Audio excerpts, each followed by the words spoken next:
पुत्र नूं ख्याल आया, अम्मा जी मैं अज जेड़ियां तुसी मेरे नाल एहसान कीते ने, नेकियां कीतियां ने, मैं अज वो एहसान दा बदला चुकाना चाहना। वालदा क्या ठीक है पुत्र, कोई मसला नहीं, अज रात नूं मैं तेरा इम्तिहान लवांगी, जे तू पास हो गया तो समझ लो तू मेरी सारी जिंदगी का एहसान चुका दिता है, सारी जिंदगी का एहसान चुका दिता है। तो रात नूं वालदा सौन लगी ते अपने बेटे नूं कहंदी है जा पुत्र पानी लैके आ।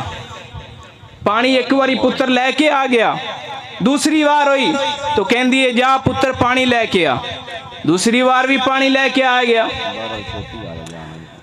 तीसरी बार फिर वालदा ने कहा जा पुत्र पानी लैके आ। पानी लै आया पर अंदरों थोड़ा जिहा गुस्सा भी आवन लग पिया, थोड़ा जिहा गुस्सा जेड़े वेले आया। तो जो करना मेरी गल दे उत्ते बड़ी सबक अमोज गल है।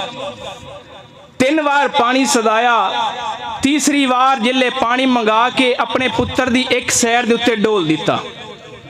एक सैर दे उत्ते जेड़े वेले डोलिया थोड़ा जिहा गुस्सा ते आया, पर इम्तिहान दे विच सी। वालदा जो कहा सी अज आखिरी इम्तिहान है तेरा, जे पास हो गए तो सारे एहसान पूरे हो जाएंगे।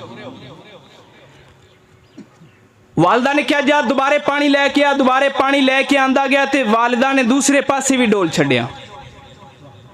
तीसरी बार पानी सदाया, आखिरी बार 5 बारी पानी सदाया तो क्या पुत्रा आ इत्थे चारपाई ते चारपाई ते पहले पानी डोल के उत्ते अपने क्या पुत्रा इत्थे सौ जा। ते अगों वालिदा नूं गलत जुमला बोलिया सू, अम्मा जी दोनों की हो गया, इंज भला करीदा है, इस एक कोई तरीका कार है, इस तरह करीदा अपनी पुत्रां दे नाल।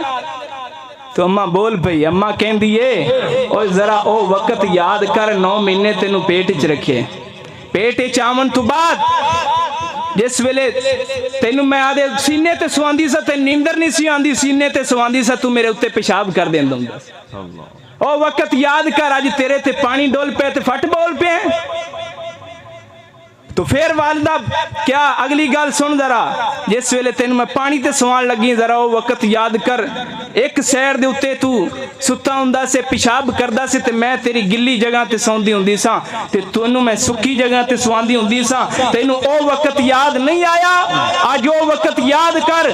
ते कहन लगे अम्मा वाकई असीं तुहाडा एहसान नहीं चुका सकदे।